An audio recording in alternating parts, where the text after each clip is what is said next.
मेरे हृदय मंदिर के आराध्य मेरे संत गुरुदेव संत गोपीदास साहब के शरण कमलों में अनंत वंदनी करते हुए यहाँ उपस्थित सतगुरु गोपी साहब गुरुकुल के परमादरणीय आचार्यों, माननीय सदस्यों और इस कार्यक्रम में पधारे नवागंतुकों को मेरी सप्रेम साहेब वंदनी साहेब। आप लोगों के सहभागिता से ये कार्यक्रम बहुत ही अनूठा रहा है। आज दूसरा दिन है, लेकिन आज ही मुख्य दिन है। सतगुरु गोपी साहब श्रावण शुक्ल सप्तमी को रांची जिला के उर्मांझी प्रखंड के अंतर्गत सांडी ग्राम में हिंदी तिथि के हिसाब से आज ही के दिन प्रकट हुए और उनका अनूठा जीवन, उनके जीवन का तप, जो सबसे बड़ा तप उन्होंने अपने जीवन में सत्य को धारण करने का किया, उनके उस तप से कुछ चीजें निकल कर आई, वो आने वाले अनंत काल तक इस ब्रह्मांड में जीवों का कल्याण करती रहेगी। ब्रह्मांड में सदगुरु अनेक नहीं होते, सदगुरु एक ही होते। अभी आप लोगों ने भजन सुना कि तेरा दर्शन उसी को हुआ है जिसके आंखों पे पर्दा नहीं। सदगुरु तो एक ही होते हैं, लेकिन उनको पहचानना सबके बस की बात नहीं है। कोटि जन्म के पुण्य से सदगुरु मिले कभी, कोटि जन्मों का जिसका पुण्य उदय होता है, तब वो सदगुरु को पहचान पाता है, तब सदगुरु से उसको भेंट हो पाता है। मध्यकालीन भारत में भक्ति काल के युग में संत रविदास उत्तर प्रदेश के काशी में उनका भी प्रकट स्थल है। सतगुरु कबीर, उनका भी प्रकट स्थल काशी है। और वही काशी से हमारे ज्ञानधारी बाबा जी अपने टीम के साथ आए हैं। इस काशी से गुरु सदगुरु जहाँ प्रकट हुए, वहां से पधारे हुए दो सज्जन अभी भजन गाने में तो इनके साथ थे, प्रवचन सुनते समय चले गए। क्या चले गए ना? तो काशी का होके क्या होगा? सदगुरु को तो पहचाना नहीं ना। संत रविदास जब सतगुरु के रूप में प्रकट थे, उस समय लोग उनको मोची समझते थे। अच्छा, और कौन रविदास? वही जो फलाने चौक पर जूता सिलाई करता है।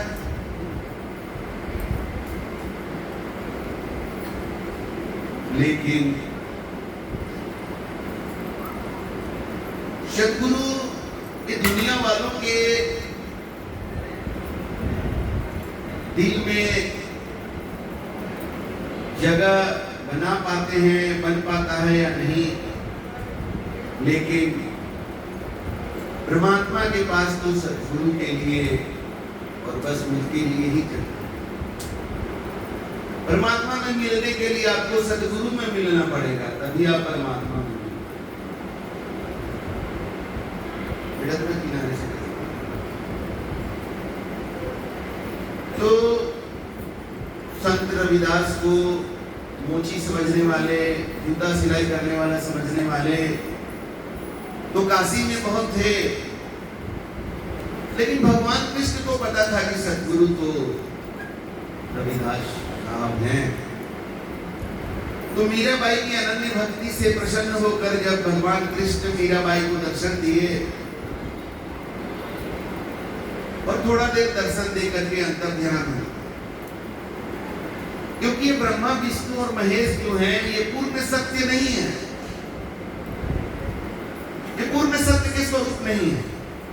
हो सकता है बहुत लोग यहाँ आए हों जो विष्णु के भक्त हो, शंकर के भक्त हो, उन्हें थोड़ा दिल में दुख लगेगा। मेरा काम दुख देना सुख देना ये मेरा काम नहीं है, मेरा काम है सत्य बोलना। सत्य को जो ग्रहण करेगा, सत्य आनंद ही देता है, और सत्य से अगर दुख लग रहा है कमी कहीं हमारे अंदर। पहली बार जब सतगुरु गोपी साहब ने मेरे सामने कहा था कि जिसको तुम भगवान राम करके खोज रहे हो ना, त्रेता युग का भगवान राम, उसका तो खुद ही मुक्ति नहीं था, तो तुम्हारा क्या मुक्ति होगा? मुझे बड़ा दुख लगा। उस समय हम त्रेता के राम को जान रहे थे और त्रेता के राम की पूजा करते थे, लेकिन मेरी खोज वर्तमान में राम की थी। फिर भी दुख हुआ कि ऐसा क्यों हुआ। बाद में समझ में आया जब उन्होंने हमें विस्तार से समझाया, क्योंकि गुरु की कोई बात अगर आपको बुरी लगती है ना तो बुरा मत मानिए, प्रश्न करिए गुरु से, क्या आपने ऐसा कहा, इसके पीछे क्या वजह? हमने प्रश्न किया तो गुरुदेव ने बताया कि जिसके जीवन में गलतियां रहेंगी वो कभी मुक्त हो ही नहीं सकता। घी में घी ही मिलेगा, क्रीम नहीं मिलेगा। क्रीम में घी की मात्रा बहुत है, घनत्व घी का बढ़ जाता है। दूध के हर बूंद में घी है, लेकिन दूध में घी का घनत्व बहुत कम है। तो हम जैसे जैसे दूध को घना करते जाते हैं, उससे पानी निकालते जाते हैं, वैसे वैसे घी की मात्रा जो है प्रति ग्राम कम बढ़ती चली जाती है, मतलब घी का घनत्व बढ़ता चला जाता है। तो दूध को हम खौलाते हैं तब पानी वेपर बन के निकल जाता है, फिर उसको हम जोरन डालते हैं तो दही बनता है, तो उसमें से पानी छट जाता है, फिर दही को मथते हैं तो बीच में आ जाता है, छाछ बाहर चला जाता है। ये सब घी का घनत्व बढ़ रहा है, लेकिन वो घी नहीं है। दूध में जितना घी का घनत्व है उससे ज्यादा दही में है, दही से ज्यादा क्रीम में है, लेकिन क्रीम को घी नहीं कहते। घी फाइनल प्रोडक्ट है दूध का,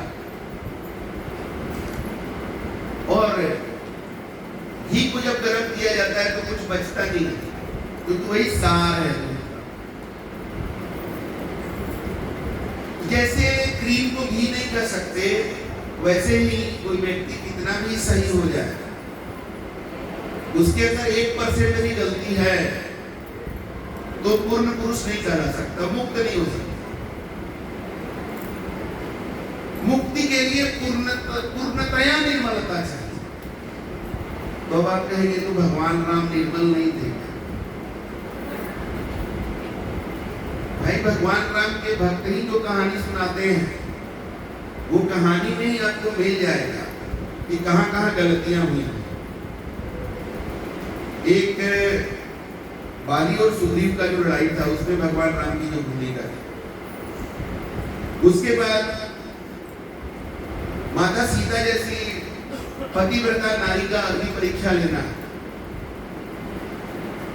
अग्नि परीक्षा लेना कितनी बड़ी बात। इसके चरित्र का, और भी नारी के चरित्र का परीक्षण पब्लिकली करना, वो तो सीता जी उस दौर से गुजरी, सीता जी की महानता थी। लेकिन भगवान राम को मर्यादा पुरुषोत्तम जो कहलाए, तो मर्यादा के पीछे नारी के भावनाओं का, प्रेम का क्या होगा उसकी उन्होंने परवाह नहीं। इसलिए मर्यादा पुरुषोत्तम कहलाए, सत्य पुरुष नहीं कहा। तो सीता माता जब गर्भवती अवस्था में थी, उस समय अयोध्या के किसी प्रजा के टिप्पणी पर भगवान राम ने सीता जी को जंगल भेज दिया, वो भी गोधूली मेला में। शाम के समय महिलाओं को कहते हैं कि अब घर जाने का समय, और शाम में किसी गर्भवती महिला को घर से निकालकर जंगल भेज दिया है। तो इसको कैसे आप जस्टिफाई करेंगे? अब जस्टिफाई करने वालों का तो कुतर्क वालों की तो बात हम क्या करें? वो तो रावण को भी कहते हैं कि बहुत ज्ञानी था, उसको मुक्ति चाहिए था, इसीलिए सीता जी को उठा के ले लिया। ऐसे ज्ञानी लोगों की बात को क्या करें? मुक्ति का वो तरीका थोड़ी है। अरे हनुमान जी जो है उनका तरीका सही था ना, विभीषण का तरीका सही था ना। अब आप रावण का तरीका को भी सही बता रहे हैं, तो वैसे लोगों से हम दर्द कम करते ही नहीं। आप लोग सुन रहे हैं तो सुना रहे हैं। शंकर भगवान पार्वती जी से मिलने आते हैं, ये हम कहानी नहीं बनाए हैं, ये शंकर भगवान के भक्त लोग बताते हैं। और सारा सम्मान भगवान राम और शंकर भगवान के लिए रखते हुए बता रहे हैं। हमने भी भगवान राम की पूजा की और भगवान राम को पूछते पूछते ही हम रोम रोम में रमने वाले राम तक पहुंचे हैं। और शंकर भगवान पर जल हमने भी चढ़ाया है, वैद्यनाथ धाम में भी चढ़ाया है और भी जगह चढ़ाया है, लेकिन चढ़ाते ही नहीं रहे, प्रश्न नहीं करते। तो शंकर भगवान की जो कहानी है कि वो पार्वती जी से मिलने जाते हैं और पार्वती जी गणेश जी को अपने शक्ति से बनाकर तैयार करके रखी हुई हैं, और वो गणेश जी शंकर भगवान को रोकते हैं कि माता अभी स्नान कर रही है, आप अंदर नहीं जा सकते। अब आप शंकर भगवान भी कहते हैं तो अंतर्यामी होते तो समझ जाते ना। तो उनको ये क्यों लगा कि पार्वती जी मेरे नहीं रहने से बच्चा कहां से आ गया, हमको पता ही नहीं तो बच्चा कहां से आ गया। अगर अंतर्यामी भगवान को पता हो जाना चाहिए। ये कहानी जो बताया जाता है वही हम बता रहे हैं, कोई मिलावट नहीं।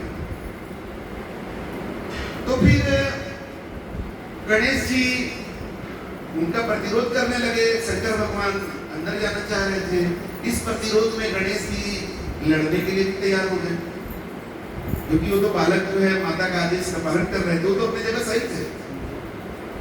शंकर भगवान को इतना गुस्सा आया कि उन्होंने गणेश जी का ऐसा गर्दन काटा कि मुंडी कहां जाके गिरा पता ही नहीं चला। भगवान को तो पता होना चाहिए कि मुंडी कहां गिरा, पता नहीं चला। तो क्रोध जो है वो काल का रूप है, परमात्मा का रूप है। अभी बहुत लोग महाकाल अपने गाड़ी पर लिख के लगा देते हैं, महाकाल। जो बताना चाहते हैं कि हमसे टकराना में हम महाकाल है, और वही महाकाल ट्रक पर चढ़ के आता है और गड़िया को कचार देता है और वहीं मर जाता है। तो जय महाकाल भी नहीं बोल पाता है। तेरा लगन इसके साथ लगा है, देखो। तो पूर्ण पुरुष जो होते हैं क्रोध नहीं करते। ग्रंथों में लिखा हुआ है, जिनके स्वप्ने हो क्रोध उर कबहू न होत प्रवेश। इस सतगुरु का पहचान बताया। सपना में भी जिसका उर मतलब हृदय, वहां क्रोध प्रवेश नहीं कर सकता है, उसको सतगुरु। तो हम जहां पर कहानी बता रहे थे वहां वापस आते हैं कि कृष्ण भगवान मीराबाई को क्षणिक दर्शन दिए, क्योंकि वो पूर्ण नहीं है, इसके पूरा दर्शन नहीं दे सकते। और इसीलिए ग्रंथों में कहा गया है, बड़े भाग्य मानव तन पावा। भगवान भी चाहें तो हम लोग के जैसा आदमी के रूप में बैठ करके कृष्ण भगवान और ये देवता लोग जो हैं ऐसे बातें नहीं कर सकते। वो क्षणिक दर्शन दे सकते हैं। वही वाला भगवान आज दुनिया खोज रहा है। आते कुछ वरदान देके चल जाते। ये गुरु वाला झंझट, गुरु बना लो, फिर गुरु का ये करो वो करो, गुरु जी डांटेंगे, गलती बताएंगे, ये सब ठीक नहीं।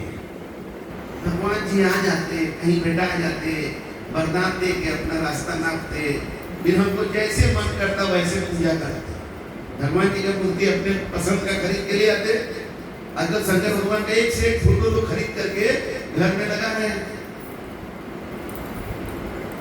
अभी एक आदि राम करके सिनेमा भी आ गया है, उसमें भी राम और हनुमान इन लोगों को तरह तरह से दिखाया जा रहा है, इसको जैसे मार्केटिंग। तो ये लोग ऐसे बैठ के बातें नहीं कर सकते। क्षणिक दर्शन देकर कृष्ण जी अंतर ध्यान हो गए। तो मीराबाई ने कहा कि क्या इसी के लिए हमने जीवन भर आपकी पूजा की, आराधना की, प्रेम किया? अरे हमने तो आपको पति मान लिया, हम तो सोचे कि जब मिलेंगे तो बढ़िया से मिलेंगे।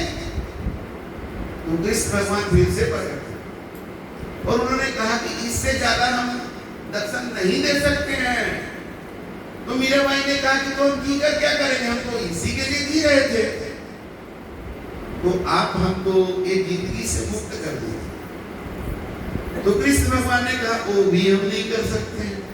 अरे आपके बारे में तो सुने कि आप तीनों लोग के मालिक हैं, आप मुक्त नहीं कर सकते, तो कौन मुक्त कर सकता है? तो कृष्ण भगवान ने कहा कि मुक्ति सतगुरु के हाथ में होता है। अरे ये तो हम जानते नहीं थे। तो मेरे भाई ने तुरंत पूछा तो सतगुरु कौन है? तो कृष्ण भगवान ने बताया कि संत रविदास है। एड्रेस बता दिया, फलाने चौक पर चले जाओ। अब मीराबाई जाती है, संत रविदास के चरण पर गिर जाती हैं। तो अब संसार को देखिए, दुनिया क्या बोलेगी? मीराबाई राजघराने की है और उनके चरण में गिरेगी तो बोलेगा कि ये बाबा कुछ दिमाग खराब कर दिया है रानी का, देखो अपना पैर पुलवा रहा है रानी से। तो बाबा को ही प्रताड़ित करेगी, रानी को नहीं। तो संत रविदास ने कहा कि आप ये क्या कर रही हैं, आप बैठिए और बताइए आने का क्या प्रयोजन। तो मीराबाई ने कहा कि हमें तो भगवान कृष्ण ने आपके पास भेजा है। तो मोची लोग चमड़ा फुलाने के लिए किसी पानी में चमड़ा को डाल के रखते हैं, फुलाते हैं। संत रविदास वो चमड़ा फुलाने वाला पानी जो था ना, जिसे चना फुलाते ना, चमड़ा फुलाने वाला पानी चुल्लू में उठाया और मीराबाई को दे। अब मीराबाई वो पानी ले रही है और देख रही है ये क्या है भाई। लेकिन तुरंत ख्याल आया, देखिए सतगुरु को पहचानना कितना मुश्किल काम है। एक तो मोची का काम कर रहे हैं, ऊपर से हमको कुछ प्रसाद देना है तो ना हाथ धो रहे हैं ना कुछ, और चमड़ा का पानी उठा करके दे रहे हैं भाई, ये क्या मतलब है? लेकिन तुरंत ध्यान आया कि कृष्ण भगवान ने भेजा है, रॉन्ग नंबर डायल नहीं हो सकता है, सही नंबर पर आए। मीराबाई ली और पी गई, और पीते ही मीराबाई का शरीर सत स्वरूप हो गया, जीवन सत स्वरूप हो गया। ये होते हैं सतगुरु। गुरु के मिले कटे यम फांसी, विलंब न होए, देर नहीं लगता मिले अविनाशी। विलंब कौन करता है? गुरु थोड़ी करते हैं, शिष्य करता है, समर्पित ही नहीं होता है। नहीं गुरु जी का ये वाला बात तो ठीक है, लेकिन वो वाला ठीक नहीं है। तुम तय करेगा कि कौन वाला ठीक है कौन वाला नहीं है? तो गुरु जी का बाप तुम ही ना हो गया जी। गुरु जी पर निर्णय तुम करेगा, तो गुरु बनाएगा ही नहीं। तुम गुरु बन जाओ, तब तुमको पता चल जाएगा कि क्या होता है गुरु बनना। तो समर्पण नहीं है, इसलिए भेटा दिया है। अब ये गुरुकुल है, इतने सारे लोग हैं, बहुत लोग बोल के नहीं आए, बहुत लोग नहीं उम्मीद था फिर भी आ गए। तो किसी स्कूल से पढ़ने वाला सब बच्चा आईएएस बनता है? कोई स्कूल बताइए, कोई +2 का कॉलेज जिसे सब IIT कर जाते हैं, ऐसे कोई है नहीं। ये गुरुकुल का सब मुक्त कैसे हो सकता है? गुरुकुल मुक्त नहीं कर सकता है, कोई गुरु मुक्त नहीं कर सकते हैं। गुरु के बिना मुक्ति नहीं मिलेगा, ये सही है, लेकिन गुरु मुक्ति कर भी नहीं सकते। मुक्ति तो हमें पाना है, और अगर हमें मुक्ति पाना है तो हमें मिटना पड़ेगा गुरु के चरण में, सतगुरु के चरण में मिटना पड़ेगा। तो मीराबाई मिट गई, जमना वाला कन्या मिटी गई। अब इसका आगे का स्टोरी देखिए, नहीं मिटने वाला। अब मीराबाई आगे बढ़ती है, उस इलाके के बाबा कोई देख लेते हैं मीराबाई को, कहते हैं आप तो गजब परिवर्तित हो गई, क्या हुआ, कहां से आ रही हैं? तो कहता है कि कहती है कि हम तो संत रविदास के पास से आ गए, उन्हीं के आशीर्वाद से चमत्कार हो गया, वो भी चला जाता। और सतगुरु तो सबके लिए समान होते हैं। देखिए एक बात, राज का बात बताते हैं, आप ये गुरुकुल से जुड़े या ना जुड़े, जो साधु संत के रूप में है, कोई अगर भेष साधु संत का है और वो जात पात का बात कर रहा है कि तेरा कौन जात है, मेरा ये जात है, उसका कौन जात है, समझ जाना, संत नहीं हो सकता। जात ना पूछो साधु की, पूछ लीजिए ज्ञान, मोल करो तलवार की, बड़ी रहन दो म्यान। ये जात पात सब तो बाहरी पहचान है, समाज का बनाया हुआ चीज है, इसका परमात्मा धर्म और अध्यात्म से कोई लेना देना नहीं है। और अगर कोई साधु संत का रूप में आपको जात पात और राजनीति से प्रेरित बातें बता रहा है और आपको उस पर चलने कह रहा है, या उस आधार पर आपका जो है मूल्यांकन करता है, वो साधु संत नहीं हो सकता है, पहचान चाहिए। तो भाई सतगुरु के पास भेदभाव होता नहीं है। मीराबाई भगवान कृष्ण का रेफरेंस लेटर लेके आई थी, तो उनको भी चमड़ा वाला पानी दिए, और मीराबाई का रेफरेंस लेके जो आया उसको भी वही चमड़ा वाला पानी दे दिए। और लेकर के कहता है कि ये क्या बात है, मीराबाई का दिमाग खराब हो गया है, इसका दिमाग खराब हो गया, हमको पता नहीं चलता। मीराबाई को कृष्ण पर तो अटूट विश्वास था, लेकिन उस बाबा को मीराबाई पर तो अटूट विश्वास नहीं था, उसका डगमगाने लगा। सतगुरु को पहचानना आसान नहीं है, उसका डगमगाने लगा कि एक तो मोची ऊपर से चमड़ा भुलाया और पानी हमको दे रहा है पीने के लिए। तो लक्ष्मण जी का प्रकरण आप लोगों को याद है ना, जब भगवान राम सबरी का बैर प्रेम पूर्वक खा रहे थे, तो बैर लक्ष्मण जी को जब सबरी उठा करके देती थी तो कहता था ये भीलनी का जूठा हम खाएंगे, तो लक्ष्मण जी यहाँ ला के ऐसे फेंक दे। बाद में वही सब, सबरी एक संत थी, सबरी के गुरु थे, सबरी के गुरु ने बता दिया था कि भगवान राम आएंगे तुम्हारे पास, इंतजार करना। वो इंतजार कर रही थी प्रेम पूर्वक 10 वर्ष तक इंतजार कर। उस सबरी का प्रेम का लक्ष्मण जी ने अनादर किया, क्या परिणाम हुआ, वही बैर जाकर संजीवनी कुंडी बना, और रावण के साथ युद्ध में जब लक्ष्मण जी को बाण लगा, वही संजीवनी कुंडी के लिए हनुमान जी को आना पड़ा, लेकर जाना। तो इसने क्या किया, लक्ष्मण जी के तरह वो चमड़ा वाला पानी को यहां तक ले आया मुंह के पास और गिरा दिया। पिया नहीं, सदगुरु को चीना नहीं। अब घर गया तो यहाँ जितना दूर पानी गिरा तो दाग हो गया उसके हाथ में। उसकी बेटी भक्तिमती थी, वो पिताजी से पूछी कि पिताजी ये क्या हो गया, तो कहानी बताया। कहानी सुनते ही वो अपना जीभ निकाली और हाथ को चाटने लगी अपने पिता के हाथ को। जैसे जैसे चाटते गए उसका स्वरूप भी मीराबाई के जैसे, और ये रह गए वैसे के वैसे ही। जिन सतगुरु पहचाना नहीं, तीनों ही लोक में ठिकाना नहीं। तो जिसको मिले ही नहीं, अभी तो उसका संस्कार ही नहीं हुआ है। जैसे पीजी में एडमिशन किसका होगा, जो ग्रेजुएशन पास होगा तभी ना, इतना भी कोई कूद लेगा, कितना भी पढ़ने का तेज होगा, जब तक ग्रेजुएशन नहीं करेगा तो पीजी में कैसे एडमिशन? तो ग्रेजुएशन करना मतलब वो संस्कार अर्जित करना जहाँ पर आपको सद्गुरु मिलते हैं। तब पीजी में एडमिशन हो जाने से कोई पीजी निकल जाता है क्या? पीजी में फिर पढ़ना पड़ता है। अपने पुराने संस्कारों के कारण सद्गुरु मिले तो, लेकिन उनको मिलने के बाद वो अपना भक्ति नहीं कर सकता, अपने संस्कार को आगे नहीं ले जा सकता, सद्गुरु को पहचान नहीं सकता, वहां से नीचे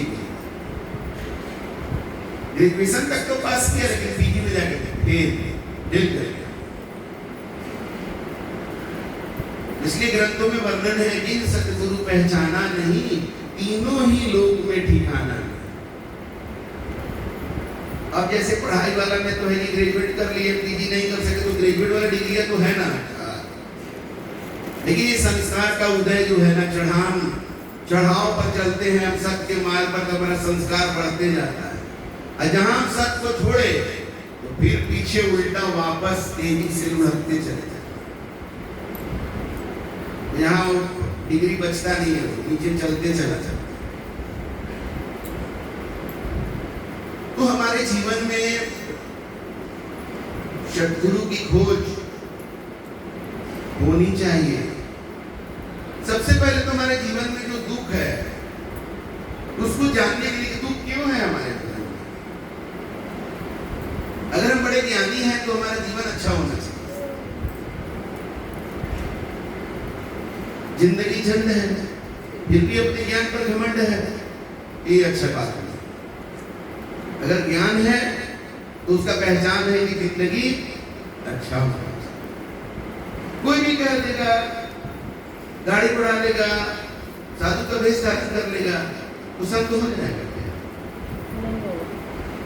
संत तो वो होते हैं जो अपने जीवन को निर्मल करते हैं, जो अपने जीवन में पूर्ण सत्य की उपलब्धि प्राप्त करते हैं।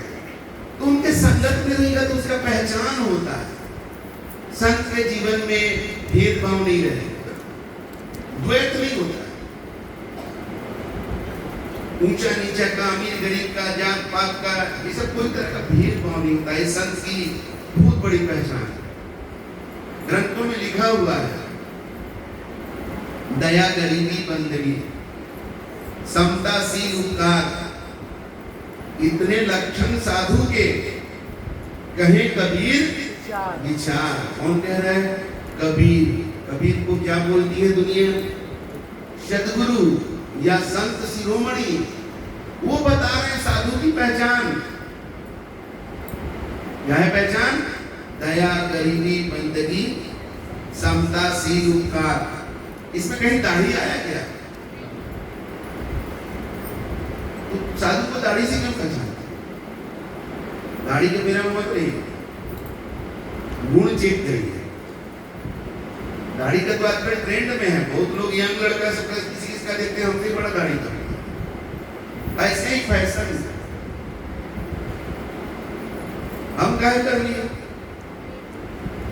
हमारे गुरुदेव जब 2020 में शरीर छोड़े तो हमें लगा कि जिनकी कृपा से मेरा जीवन चला, जिनकी कृपा से मेरी राम और कबीर की खोज पूर्ण हुई, कहीं ऐसा ना हो कि उनका शरीर छूटने के बाद, उनके शरीर से रिश्ता हटने के बाद कहीं वो हमारे जीवन से तो कहीं दूर ना हो जाए। उनकी याद को बनाए रखने के लिए हमने उनके जैसा भेष धारण किया, उनके याद को बनाए रखें कि हम अपने को ही देखें तो हमको वही आ। इतना गर्मी में ऊन का टोपी पहनिएगा नहीं साहब, तो हमको कोई दिक्कत नहीं। कई बार लोग पूछते हैं, जाड़ा में देखते हैं तो लगता है कि अच्छा ठंडा लग रहा होगा इसलिए पहना है, गर्मी में देखते तो ऐसे ये ऊन का टोपी है, हम हाँ ऊन का ही है, ऊन का पहने, कॉटन का क्यों नहीं पहनते हैं? गर्मी नहीं लगता आपको? हम बोले कि कोरोना में मास्क पहनते थे, हाँ पहनते थे, अच्छा लगता था पहनने में, क्या नहीं पहनना पड़ता था इसलिए पहनते थे। अरे पहनना पड़ता क्या था? कोरोना के डर से मास्क पहनते थे ना। तो अगर आप डर से मास्क पहन सकते हैं जो आपको पसंद नहीं था, तो हम प्रेम से टोपी पहन ले रहे हैं। डर और प्रेम में कौन ज्यादा अच्छा है? प्रेम का जिंदगी ना। डर का जिंदगी आप जी रहे थे मास्क लगा के, हम प्रेम का जिंदगी जी रहे टोपी लगा करके। तो कौन बढ़िया? प्रेम वाला बढ़िया। हम थोड़ी जान रहे थे उस समय, जिस समय हमने गुरुदेव हमारे शरीर छोड़े, तो हमने जब ये निर्णय लिया कि हम अपने गुरुदेव को अपने में ही याद करेंगे। हम थोड़ी जान रहे थे कि आगे चल के ऐसा कोई गुरुकुल बनेगा जिसमें इतना आनंद आएगा, इतने लोग हमें मिलेंगे। हमको सब तो पता नहीं था। हमने किसी से पूछ के थोड़ी निर्णय लिया। मेरे पीछे कोई संस्था नहीं थी, कोई एक बताने वाला बोलने वाला कि कैसे करो तो ऐसे ये होगा। बस हमारे गुरु का आशीर्वाद था, उनके प्रति जो मेरा प्रेम था। हमने ये निर्णय लिया कि हम अपने गुरु को कभी भूल ना पाए। इसके लिए दाढ़ी मेरा क्वालिफिकेशन नहीं, साधु संतों का क्वालिफिकेशन नहीं होता है, लेकिन दुनिया वाले हैं ये रूप पर जाते हैं, भेष पर जाते हैं। भेष का भी महत्व है, लेकिन तब जब अंदर गुण हो। जैसे आप ज्वेलरी लेने जब जाते हैं तो आपको जो ज्वेलरी आप परचेज करते तो देता है, तो कितना सुंदर डब्बा में देता है कि नहीं? अगर फटा पुराना टाइप का खटारा डब्बा में देगा तो वो ज्वेलरी का क्या उस तरह का महत्व रहेगा?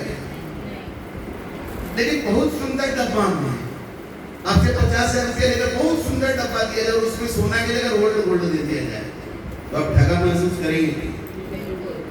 और सोना ही दिया आपको, लेकिन डब्बा में थोड़ा अगर कहीं कुछ है, आप यही बोलेगा अरे ऐसा दुकान वाला है, ऐसा डब्बा दे दिया।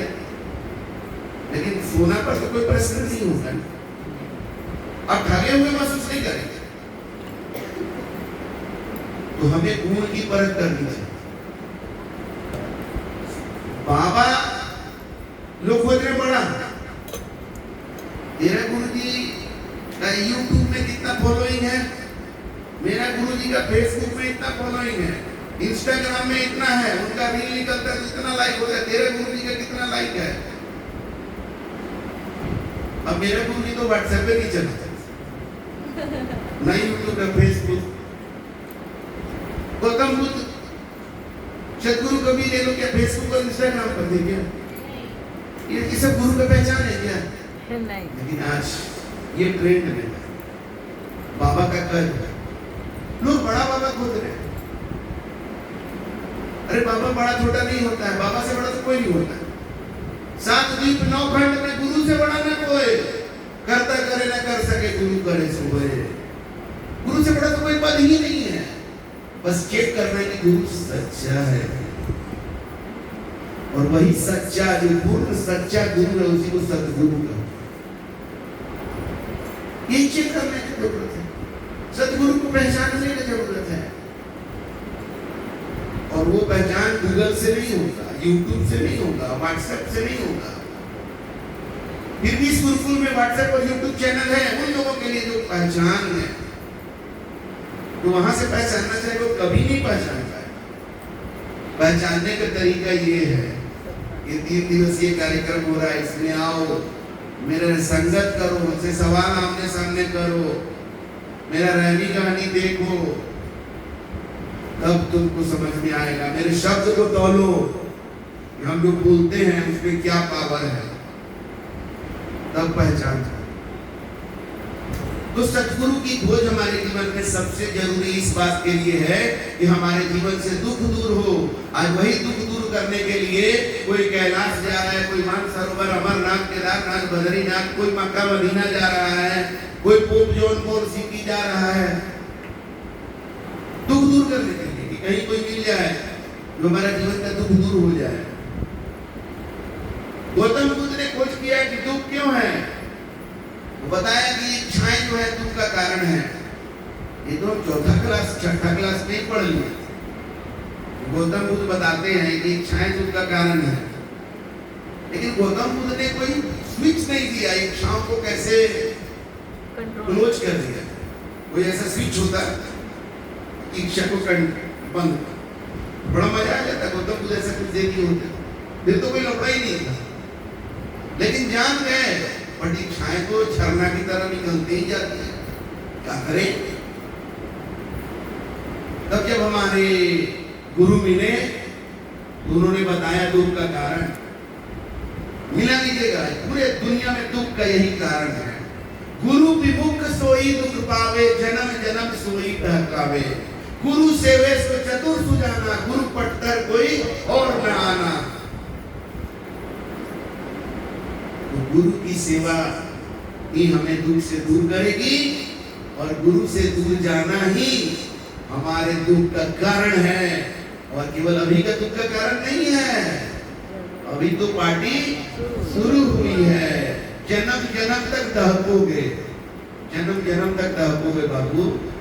गुरु से विमुख होने के बाद अभी खाली नहीं होने वाला है तेरा हिसाब किताब, ये बहुत लंबा हिसाब चलेगा, समझ जाओ। एक समय के बाद समझने लायक नहीं रहता, इसीलिए जीवन में सतगुरु की खोज जरूरी है। तो 365 दिन खाली यही खोज हो रहा है, मेरा इनकम कैसे बढ़ेगा, गुरु की इनकम बढ़ा देंगे क्या, तो कमा लेना तू पैसा। अभी विजय जी का कहानी सुना ना, वो लठियों जिससे मारे जब ले जाओगे, लठियों नहीं ले जाएगा तो तुम तरफ बाकी चीज क्या ले जाएगा। जो कमाना है वो कमाता नहीं है, पैसा के जैसा, पैसा के पीछे कुकुर के जैसा भाग। तो सब कुछ देखेगा गर्मी के दिन में दौड़ते रहेगा उसके बाद हमें वो ऐसे कर रहा है। जैसे पैसा मिल जाएगा तो सब कुछ मिल रहा है। अरे तेरा पैसा धरा का धरा रहेगा, पहले तो एटीएम कार्ड था, तेरा गूगल पे वैसे ही रह जाएगा। तू पिन कोड नहीं डाल पाएगा उसमें, पासवर्ड नहीं डाल पाएगा अपना गूगल पे में, पैसा तेरा धरा का धरा रह जाएगा। और पैसा की कमी से तेरा मौत भी हो सकता है। तुम्हें पता ही नहीं है परमात्मा की योजना, ये ब्रह्मांड इतने अनंत शक्ति से चल रहा है जिसका हवा ही नहीं। वो तब होगा जब जीवन में गुरु मिले। इसीलिए हमारे जीवन की सबसे बड़ी और सबसे महत्वपूर्ण खोज गुरु की खोज है। और गुरु मिल गए काम खत्म। अब देखिए गुरु मिल गया तो हम अपना सब टेंशन अपना गुरु जी को दे दिए। तो मेरा गुरु जी का बाल उड़ा हुआ था, मेरा बाल देखिए पूरा, कहते लोग ना ज्यादा टेंशन करोगे तो बाल उड़ जाएगा, मेरा पूरा बाल है। तो ये लड़का है गौतम, हम जिम जाते हैं तो ये लड़का वहाँ बॉडी बनाने जाता है, वो तगड़ा बॉडी बनाया हुआ टी शर्ट के चलते पता नहीं चल रहा है, बहुत मेहनत करता है। तो बताता है कि आपको शुरू में जब जिम में देखे थे तो जिम का ट्रेनर से जाके बोले थे कहीं हड्डी गुड्डी टूट नहीं जाएगा बाबा क्या। तो तब मेरा हम तो मसल वाला एक्सरसाइज करते देखा तो नजदीक से कहता पावर है बाबा।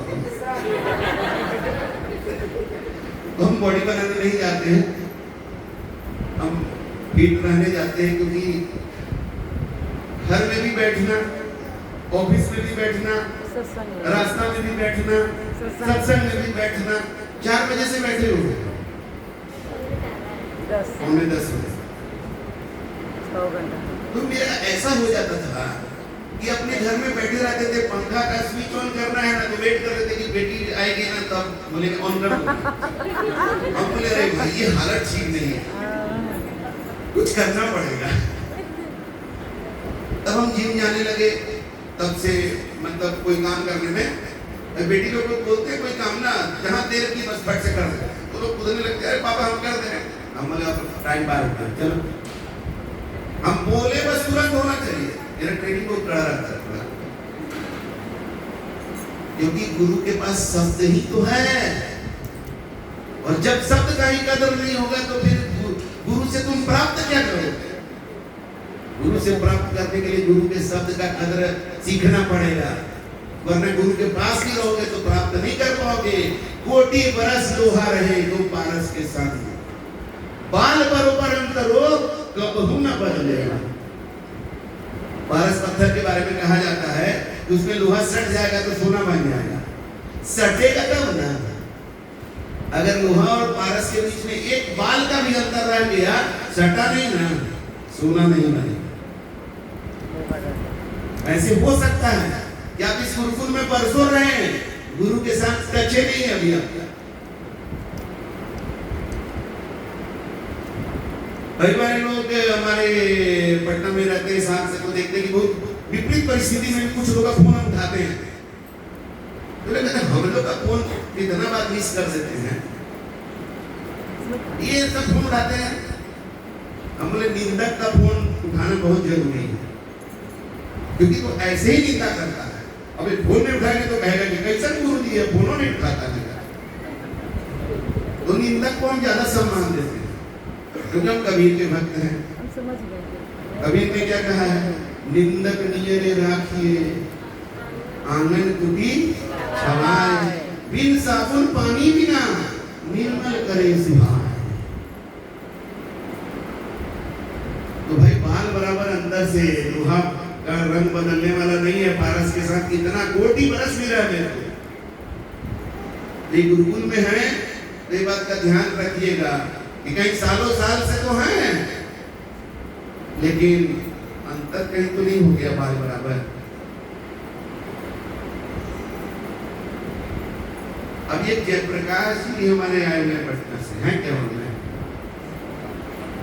हैं क्या बोल रहे हैं, गिफ्ट लेने तो आए ही नहीं।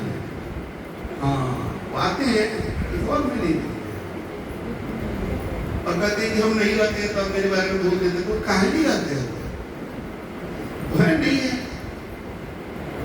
शोभा यात्रा का हम देख रहे थे वीडियो, उसको व्यक्ति खाना के स्टॉल के पास, कोई वीडियो में देख रहे थे, इसमें खाना के स्टॉल के पास दिखाई दिया, बोले अक्सर खाना के स्टॉल पर पाएगा। अब काफी साल से है, अब कोई नया व्यक्ति आता है तो उनसे सोचता है कि तो भाई बड़े पुराने हैं, तो इनको भूल ज्ञान हो गए, तो बड़े सीनियर हैं, तो वो भी उस ग्रुप में आ जाते हैं। तू तो अभी गुरु जी के पास आया है, हम तो पहले से हैं, तो ज्ञान देने लगते हैं, तो नया आदमी रिसीव नहीं करते, बोला तो अटपट बोल रहा है। हम कह देते हैं कि मेरे सामने की बात करते तो शांत हो जाइए, हम है ना, छोड़ दीजिए। तो कितने बरस से आप इस गुरुकुल में हैं, वो इम्पोर्टेंट नहीं है। यहाँ देखिए रविंद्र जी कितना हाल में आए हैं, नौरंगी जी हाल में आए हैं, कितना लोग स्पीकर बना, देख लो, दिमाग लगा करके सोच लो। क्या नौरंगी जी हमको कुछ अलग से पैसा दिए थे क्या बोलने के लिए? रविंद्र जी, अरे लोगों को तो पता भी नहीं था कि इन लोगों का नंबर आने वाला है, ये तो बेचारे नए लोग हैं। लेकिन यहाँ नया पुराना नहीं चलता है, इसका भक्ति तगड़ा है। और तुम क्या जज करेगा कि रविंद्र जी का भक्ति कैसा है? रविंद्र जी तेरा भक्त है, जो तुम जज करेगा, जिसका भक्त है वो ना जज करेगा कि इसका भक्ति कैसा है। अरे दोनों पटना वाला को दिए है बोलने के, पटना से है ना, झारखंड वाला को नहीं दिए। अब पता नहीं है कि झारखंड वाला को दिए सावित्री साहब को, इतनी बड़ी भक्त हैं कि प्रकट दिवस के दिन गुरुदेव पर बोल ही नहीं पाती, रोने लग जाती है, तब भी हम दिए। हम कहें कि सावित्री साहब आपका आंसू इतना बोल जाता है जो मुंह नहीं बोल, लेकिन हम वहां से बैठ कर गुरुदेव हमको छोड़ देते हैं, छोड़। अब ये सब इंस्ट्रक्शन को पता नहीं रहता है ना, तो मेरे ऊपर उंगली उठाता है, झारखंड, बिहार, पटना, ये वो। हमारी का गिरवा देखिए, लकी ड्रॉ निकला, अब उस पर हम क्या किया, उसमें पटना का निकल गया, ज्यादा लोग। प्रियंका का पटना का टीम में भी पटना का आ गया, लेकिन उसमें ये भी तो निकल गया मुस्तफापुर का एक ही टीम, महाराष्ट्र का लड़का जिसमें है, लड़की जिसमें, महाराष्ट्र वाला कैसे ना रहा है, शिवाजी के गुरु कौन थे? तो निंदक कहता है कि कुछ सेटिंग है, और भक्त कहता है कि देखो मालिक प्रकट है, जिसकी आंखों में पर्दा पड़ा है, क्या होगा उसका? कुछ नहीं होगा। यहाँ जब नहीं हुआ तो कहीं कुछ नहीं होगा। बता दे रहे हैं, इस जगह को छोटा मत आंको। पूरे वर्ल्ड के सबसे अमीर लोगों का मीटिंग होगा तो उसमें कई लाख लोग होंगे। पूरे वर्ल्ड में सारे देश के जो सबसे अमीर लोग हैं उनका मीटिंग में तो कई लाख लोग होंगे उसमें। लाख में नहीं होंगे। लाख में होंगे नहीं। ये पूरे ब्रह्मांड के सबसे संस्कारी लोगों का मीटिंग चल रहा है, इसमें आप लोग पहुंचे हुए हैं। बहुत बड़का बड़का लंबा चौड़ा बात करने वाला नहीं आ पाया है, बहुत लंबा चौड़ा बात करता है कि गुरुकुल में ना जो लोग हैं ना, थोड़ा इनको ये चीज सिखाइए ना गुरु जी, वो चीज सिखा रहे तुम सीखना पहले कि तुमको गुरुकुल के क्लास में आना चाहिए। तो अपने को ज्ञानी का सर्टिफिकेट ले लिया है तो तुम ज्ञानी थोड़ी हो गया। और देखिए हमारे उमेश जी के एक मित्र हैं, बेगूसराय से चले आए, और भी लेट करते करते बेचारे मेरे प्रवचन में पहले चला, उनके अंश में चीज है। अब आप तो गए अपने संस्कार से, लेकिन कितना ले जा पाएंगे और ले जाके कितना रख पाएंगे ये इनका आगे का जीवन तय होगा। ये परमात्मा इनके ऊपर लोग प्रारब्ध कहते हैं ना, प्रारब्ध क्या है? पहले का कमाई प्रारब्ध है, अब जो कर रहे हो तुम आगे का कमाई होगी। पहले की कमाई पर यहाँ पहुंच गया, अब जो करोगे उसका कमाई आगे ले जाएगा, ये पीछे करोगे तुम, उसके लिए तुम ही जीना। अंदर ये भजन गा रहे थे, ये जो जन्म मरण का चक्कर है, बता खता किसकी है? ये किसकी खता है? अरे हम फंसे हुए हैं, मुक्ति मुक्ति की बात करते हैं, कौन आपको बांध के रखा हुआ है? कोई कहता है रिश्ता नाता पत्नी बच्चा, पति बच्चा को रस्सी में बांधा है क्या? आप अपने मुंह में फंसे हुए हैं तो निकालेगा कौन? आपको निकालना है। लेकिन अनेक बंधन से बांध दिया एक बेचारा जीव। अगर रस्सी से खाली मेरा हाथ बांध दीजिएगा तो इधर उधर करके तो निकालिए, लेकिन पूरा लपेटिए दीजिएगा तो यहाँ कोई लपेटा नहीं, अपने से लपटाए हुए हैं। अब छूटने का कोई उपाय ही नहीं है। अनेक बंधन से बांध दिया एक बेचारा जीव, अपने बल छूटे नहीं, तुम ही छुड़ाओ पीयू। हे सतगुरु तुम ही है मेरे मालिक, तुम ही छुड़ा सकते हो। अपने से छूटने लायक स्थिति में हम नहीं है, जाने हम निपटते चले गए, अब छूटने लायक स्थिति नहीं है। लेकिन कोई लपेटा नहीं है, तुम लपटाए। अब गुरु जब अपना, गुरु को बंदी छोड़ कहते हैं, बंधन छुड़ाने वाले। तो जब तुम्हें रस्सी से बांधा नहीं गया तो गुरु चाकू और कैंची से थोड़ी काटेंगे, तुम बंधे हो भ्रम से, तो गुरु क्या करेंगे? तेरा भ्रम का निवारण करेंगे। कैसे करेंगे? शब्द के द्वारा। तो गुरु के शब्द को धारण करोगे, धीरे धीरे जीवन से भ्रम टूटते चला जाएगा। जैसे जैसे भ्रम टूटेगा वैसे वैसे बंधन सब टूटता चला जाएगा, और उसमें से तुम मुक्त कमल के फूल की तरह, ये कमल का फूल बना होगा ऐसे ही नहीं बन गया है। इस सिंहासन के पीछे बहुत कहानी है। सावित्री साहब के आंगन में शीशम का पेड़ था, उसका पेड़ कटाया लकड़ी के लिए, लेकिन नहीं बन पाया उससे। बड़े एक आया, उसको सब मैप दिया गया, वो बनाया, इन लोगों को पसंद नहीं आया। फिर कैसे कैसे कहाँ गया लोग, तो ये डिजाइन मिला। हमको बोला लोग कि देखिए ना बढ़ई तो ऐसा बना दिया है, तो हम मन बोले कि अभी हम ऐसे ही बैठने लायक होंगे, इसीलिए वैसे बना दिया है। ऐसा क्या है? हम क्या करेंगे? अब तुम लोग देखो, अगला ही दिन लोग गया और इस तरह का मैप पता नहीं कहां से कैसे आ गया, उसके पहले नहीं आया था। पूजन खाली विचार किए, हम इस पर बैठने लायक होंगे, वही ना परमात्मा बनने देंगे, मतलब बनने ही नहीं देंगे। इसीलिए शायद नहीं बना पाए, बड़े भाग्य बड़े। हम यही सोच के अपना ठीक है कोई बात नहीं, पिछले बार जैसे बैठे थे वैसे ही बैठा जाएगा। ये लोग अगला दिन जो है ऐसे ऐसे मैप लेकर के हम दर्द रहे जब देख रहे कमल का फूल है, कहाँ से मेरा कोई कमल का फूल बन गया। ये सब दाता ही कहाँ भिखारी सारी। हम गुरु बने नहीं है भैया, हमें परमात्मा ने बनाया है, इसीलिए मेरा सब व्यवस्था मालिक करते हैं। मालिक पर मेरे मालिक आप लोग हैं, हम मालिक का दर्शन हमेशा करते रहते हैं। मेरे मालिक को कभी बोलते नहीं है।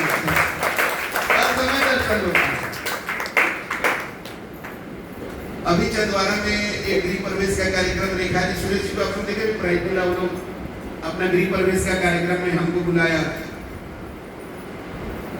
अब बताइए आप लोग इतना देर से हैं, क्या हम एक पंडित जिसको बुला के पूजा कराते हैं उससे भी इतना गया गुजर रहे हैं? ये लोग हमको बुला लिया तो इनका रिलेटिव लोग है कि बोला पंडित से गृह प्रवेश नहीं करवाओगे तो हम लोग जा रहे हैं। सोचिए सच पर चलने वाले को कितना तकलीफ का सामना करना पड़ता है। इनके गृह प्रवेश में इनके बहुत सारे रिश्तेदार पाए तो चले गए कि पंडित से नहीं करवा रहा है गृह प्रवेश, पटना से वो गुरु जी आए हैं। हम तो माइक से बोल दिए चैलेंज करके कि गुरु से गृह प्रवेश करवा रहा है, इस घर का आगे देखना। प्रकाश जी अपना मोतिहारी में गृह प्रवेश कराए, अभी उसमें उनके माता पिताजी आनंद से रह रहे बरसों से।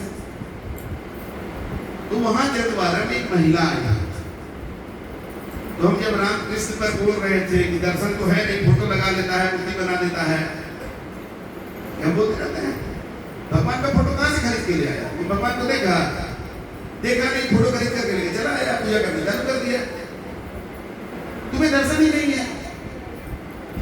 तो महिला कह रही है आपको दर्शन है भगवान का? तो हम बोले कि पहले तो सवाल करना सीखिए, भगवान के बारे में तो बातचीत किया जाता है ना, गंभीरता से किया जाता है। आप जो काम चिया के बोल रहे हैं ना कि भगवान के बारे में बात करने का तरीका नहीं है। आप मेरा दर्शन जानना चाहते हैं ना भगवान के बारे में, तो ऐसे हंस के मत बोलिए, गलत बात है। जानना चाहते हैं तो तरीका से बोलिए। हम तो भगवान का दर्शन करते, दर्शन कराते भी है, करना है। तब उसके बाद जो है उसको लगा कि कुछ गलत ये हो गया है, क्षमा मांगी, हमने तरीका से पूछिए, बताएंगे। बोली अच्छा ये नहीं करी कि हमको दर्शन करा दे। अच्छा तो आप किसको भगवान मानते हैं? बोले हम आपको मानते हैं, मेरे भगवान आप। तो फेरा में पड़ गए, अभी ज्ञान दे रहे हैं ना हम, आपके रूप में भगवान को ज्ञान दे रहे हैं, इनके रूप में खाना दिए अभी, इनके रूप में ये रसगुल्ला लेके खिलाए हैं, इनके रूप में रसगुल्ला खिलाए। परमात्मा का अनंत रूप है और वो अनंत रूप हमारे जीवन का हर कार्य हमारा पूर्ण होता है परमात्मा की कृपा से। मेरा आपकी कृपा से सब काम हो रहा है, और फिर भी भगवान को खोज रहे हो तुम, हमसे पूछ रहे हो। अरे जिसको माता पिता और गुरु में भगवान नजर नहीं आएंगे ना, तो दुनिया में जितना भी नाक रगड़ ले उसको भगवान नहीं मिलेंगे। भगवान मिलेंगे तो प्रकट दर्शन माता पिता और गुरु में ही हो सकता है भगवान का, और नहीं हो सकता। जिसको यहाँ दर्शन नहीं हो तो कहीं नहीं।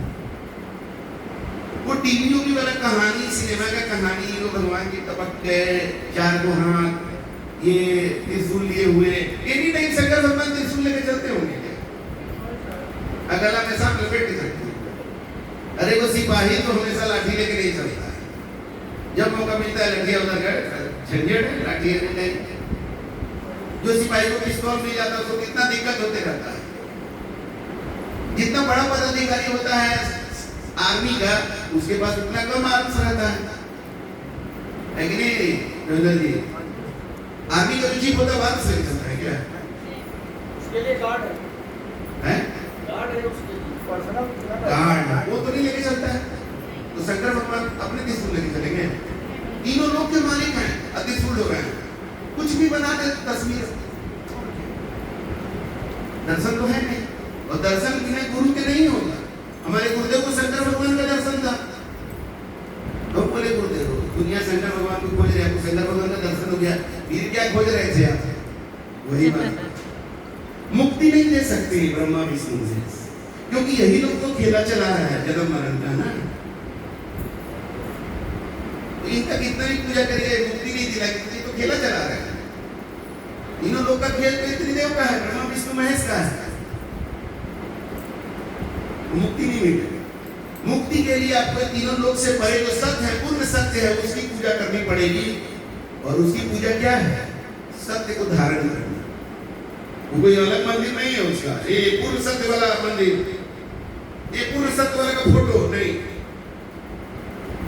एक आदमी बोले कि आप जो है ये राम कृष्ण का फोटो और मूर्ति के बारे में तो बोलते हैं, आप अपना गुरु जी का फोटो क्या लगा करते हैं? अच्छा समझ में। तो हमने कहा बाबू भैया अपना गुरु जी का फोटो हम अपना मोबाइल से खींचे,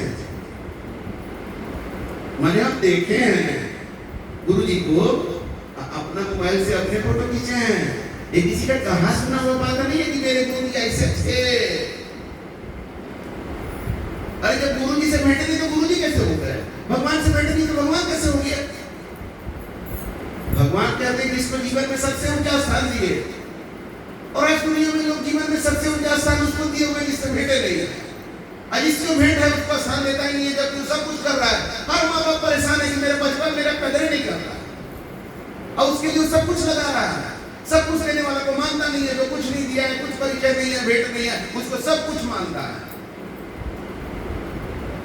उससे तुलना मेरे गुरु जी के तस्वीर का नहीं होगा। हमें गुरु जी से भेंट है, हमने उनको खोजा है, उनके वाणी वचनों को समझा है, परखा है, उस पर चले हैं, मेरा जीवन बदला है, उनका फोटो हम खींचे हैं। अगर हम हाथ से नहीं बनाते, अगर कलाकार तो वैसे नहीं है, हाथ से भी बना देते, देखा हुआ अगर हम कलाकार को, तो वो भी सही तस्वीर होगा, क्योंकि देखा हुआ का तस्वीर है ना, जो है उसका तस्वीर है, तो तस्वीर सच्चा हो गया।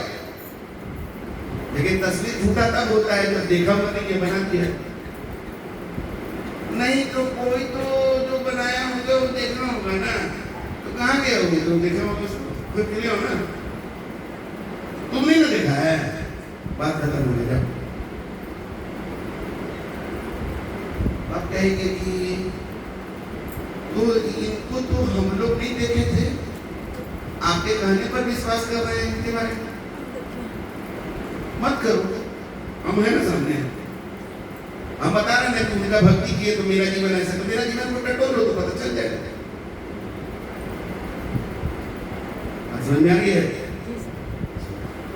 तो जीवन में हमें सतगुरु को परखना होगा, पहचानना होगा, और उसके बाद उनसे बार बराबर भी अंतर नहीं रखना होगा। मतलब अंदर की दीवारों को तोड़ना पड़ेगा। मैं और मेरा की दीवार, मेरा विचार है कि ऐसे तो आप बहुत कुछ बात ठीक बोले, लेकिन वो बात ठीक नहीं था। बोले तुम हमसे ऊपर हो इसको मतलब, मेरा ठीक क्या था वो भी जान गया, क्या ठीक नहीं था वो भी जान गया। तो आपको तो मुक्त पुरुष होना चाहिए था। तो कुछ लोग हमसे कहते हैं कि अच्छा आप मुक्ति के बारे में बताते हैं, तो मुक्ति का मतलब क्या है? अरे शब्द ही बता रहे, मुक्ति माने फ्री, क्या किसे फ्री होना है? तो जी आपको पसंद नहीं है, डर अच्छा लगता है आपको? डरना पसंद है? डर से मुक्ति, जिस दिन आपके जीवन से डर खत्म हो जाएगा तो मुक्ति हुआ कि नहीं? चिंता करना पसंद है? चिंता जिस दिन जीवन से खत्म हो जाएगा तो मुक्ति हुआ कि नहीं? दुख पसंद है? दुख खत्म हो जाएगा तो मुक्ति हुआ कि नहीं? क्लेश पसंद है? क्लेश खत्म हो गया, मुक्ति हुआ कि नहीं? आनंद पसंद है? हर समय आनंद है तो मुक्ति हुआ। ये वाला तो जिंदगी जी रहे, जीते जी मरने के बाद वाला मुक्ति की बात नहीं करते हैं, क्योंकि हमें मुक्त पुरुष मिले, सतगुरु गोपी साहब। जीते जी हमने मुक्त पुरुष का दर्शन किया, उनकी संगति की, मेरे जीवन में ऑटोमेटिक आ गया, क्योंकि हमने बाल बराबर भी अंतर नहीं रखा। गुप्त बात किंचित नहीं रखे, करी छल कपट न मिथ्या भागे। गुरु से कोई कपट छल रखा ही नहीं। गुरुदेव के बारे में भी कोई चीज लगता था तो उन्हीं से पूछते थे, नहीं गुरुदेव हमको इसका बताइए जवाब, और वो जवाब देते थे, आनंदित हो जाता। ऐसे करके जीवन का एक भ्रम हमने प्रयास करके अपने गुरु के सानिध्य में दूर किया है। ये सबको करना पड़ेगा, पर मैं तुम्हारे लिए गुरु भी वही हो गए जैसे कोई पत्थर का मूर्ति बना लिया, तुम भी गुरु को वैसे ही कर दिया है।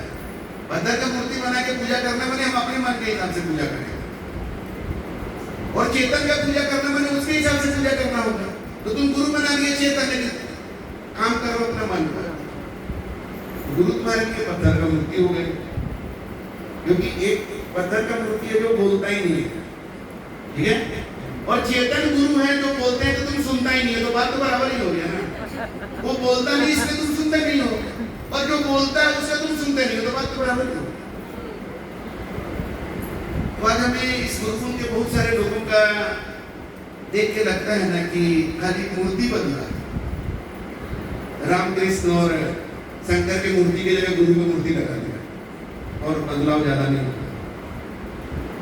आप लोग देखे ना कितना घरों में हमारा फोटो लगा हुआ है गुरुदेव का, उतना घर अगर मेरे वाणी वचन पर चलने लगेगा ना, ये गुरुकुल यहाँ नहीं अटेगा, यहाँ नहीं अट पाएगा। ये तो कुछ लोग हैं जो मेरे वाणी वचन पर चल रहे, उनके प्रभाव से हो रहा है। उतना लोग जब चलेगा तो आप सोच लीजिए कि पूरे ब्रह्मांड में अभी जैसे कांवड़ में जा रहे हैं लाखों करोड़ों लोग, वैसे करके लोग सत्य को अगर समझ जाएंगे और जीवन में धारण कर लेंगे, ये ब्रह्मांड सतलोक बन जाएगा। फिर किसी को किसी से डर लगेगा क्या? कोई किसी को लूटेगा क्या? न पैसा लूटेगा, न जमीन लूटेगा, न इज्जत लूटेगा। ये गुरुकुल के लोग ऐसे करने वाले हैं क्या? नहीं, कर ही नहीं सकते हैं। ये होता है सच्चाई। इसके लिए हमारे जीवन में गुरु चाहिए, गुरु की परख चाहिए, और उसके बाद गुरु के प्रति समर्पण चाहिए। ये तीन चीज आपके जीवन से दुख को सदा सदा के लिए खत्म कर देगा। हमने तो अपने जीवन में गुरु से कहा कि गुरुदेव आप मिले, उसके बाद से दुख क्या होता है हमको पता ही नहीं चला। तो गुरुदेव ने कहा कि बेटा तुमको पता नहीं चला, इसका मतलब दुख आया नहीं, ऐसा नहीं है। दुख आता है, लेकिन तुम्हारे पास आकर के गुरु का कवच ऐसा है, सुरक्षा कवच, कि वो पंगु बन जाए और तुम्हारा कुछ बिगाड़ ना। ऐसा गुरु की कृपा ये है। गुरुमुख होए परम पद पावे, 84 में बहु न आए, और मनमुखी सदा दुखी। हाँ वाह, बढ़िया है। मनमुखी सदा दुखी और गुरुमुखी सदा दुखी। तो बातें तो बहुत हैं, लेकिन समय भी हो रहा है और आगे भी देखेंगे। हम लोग हॉल में बैठ कर के बातें करते हैं, कई बार आगे भी बातें होंगी। भजन का समय है। आज सतगुरु गोपी साहब का प्रकट दिवस है। इसमें सतगुरु की कुछ महिमा को प्रकट करने का हम प्रयास किए कि आप लोग समझ सके कि सतगुरु गोपी साहब के रूप में ऐसे संत इस धरती पर प्रकट हुए। अभी दुनिया ठीक से नहीं समझ रही, इससे कोई प्रॉब्लम नहीं। रामकृष्ण को आज जितना लोग समझ रहे हो, त्रेता में समझते तो ये हाल होता क्या? अभी एक भरत तिवारी बिहार में मारा गया इनकाउंटर में। वो जब मर गया तो उसके घर पर दसियों हजार लोग गए, बड़े बड़े नेता, गाड़ियों की कतार। जब वो जिंदा था, अपने इनकाउंटर से पहले जब वो फेसबुक लाइव किया था, अपना पिस्तौल फेंक दिया। उस समय अगर 50 लोग चले जाते उसके पास कि भरत तिवारी तुम्हें मारने, नहीं हम तुम्हारे साथ हैं, पुलिस मार पाती? नहीं मार पाती। 5 आदमी भी नहीं गया, और जब पुलिस मार दी, अब 10,000 आदमी जा रहा है और तरह तरह का राजनीति हो रहा है। ये प्रमाण है कि ये मृत्यु लोक है, यहाँ मरने के बाद दुनिया इज्जत करती है, जीते जी नहीं करती। जीते जी जिसको बचाने के लिए 5 आदमी नहीं मिला, मरने के बाद 10,000 आदमी उसके लिए गाना गा रहा है, रो रहा है। यही है मृत्यु लोक का प्रमाण। मरे हुए लोग हैं यहाँ पर। कोई कोई जिसको गुरु मिलते हैं तब जगता है, वैसे ही जगे लोग यहाँ पहुंचे। यहाँ भी बहुत लोग ऐसे जो जैसे नहीं नींद में है, उठा